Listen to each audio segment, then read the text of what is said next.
Kim Chiu Pinakyo ang panalo sa Korea at nominasyon sa Taiwan. Talagang masayang araw para kay Kim Chiu, dahil siya ang itinanghal na Outstanding Asian Star Philippines sa Seoul International Drama Awards 2024. Bukod dito, siya rin ay nominadong Best Female Lead sa TV series sa Content Asia Awards na gaganapin sa Taiwan. Ang mga balitang ito ay sumunod-sunod na lumabas kamakailan, at nagpapakita ng tagumpay ng ABS-CBN sa 2024 Content Asia Awards, kung saan nakakuha ito ng 6 na nominasyon. Ang mga parangal na ito ay nagbibigay pagkilala sa mga kahanga-hangang programa, pelikula, at sa mga talento ng mga artista mula sa iba't ibang panig ng Asya.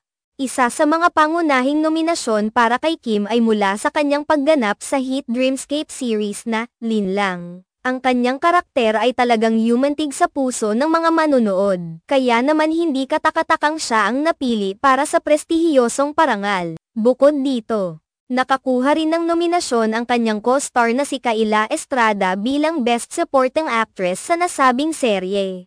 Ang tagumpay ni Kim at ng Linlang ay isang patunay ng kanilang dedikasyon at husay sa larangan ng entertainment. Ang mga parangal na ito ay nagpapakita ng mataas na antas ng kalidad na inaalok ng mga Pilipinong artista at programa, na patuloy na umaangat sa pandaigdigang entablado. Sa kabuuan, ang mga nominasyon at pagkilala na ito ay hindi lamang isang tagumpay para kay Kim kundi pati na rin sa buong industriya ng telebisyon sa Pilipinas. Ito ay nagdadala ng inspirasyon sa mga artista at nagsisilbing patunay na ang mga kwentong Pilipino ay may lugar sa mas malawak na mundo ng sining at aliwan. Makikita natin na sa kabila ng mga hamon at kompetisyon, ang mga lokal na artista tulad ni Kim Chiu ay patuloy na nagiging inspirasyon sa kanilang mga tagahanga at sa susunod na henerasyon ng mga performer. Ang kanyang pagkilala sa Seoul ay nagbigay liwanag at pag-asa sa marami, na nagtutulak sa kanila na mangarap at pagbutihin pa ang kanilang mga talento.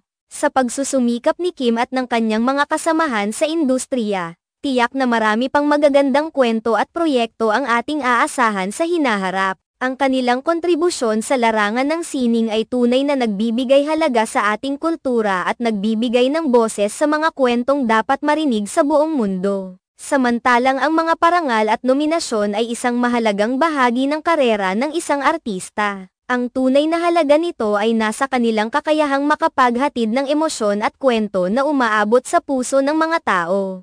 Ipinapakita nito na ang sining ay hindi lamang isang palabas kundi isang paraan upang makipag-ugnayan at makaramdam ng koneksyon sa isa't isa. Kaya naman, patuloy nating suportahan ang mga lokal na artista tulad ni Kim Chiu, at pahalagahan ang kanilang mga gawain. Ang kanilang mga tagumpay ay tagumpay din ng bawat Pilipino, at nagsisilbing inspirasyon upang mas pagyamanin pa ang ating sining at kultura sa darating na mga taon.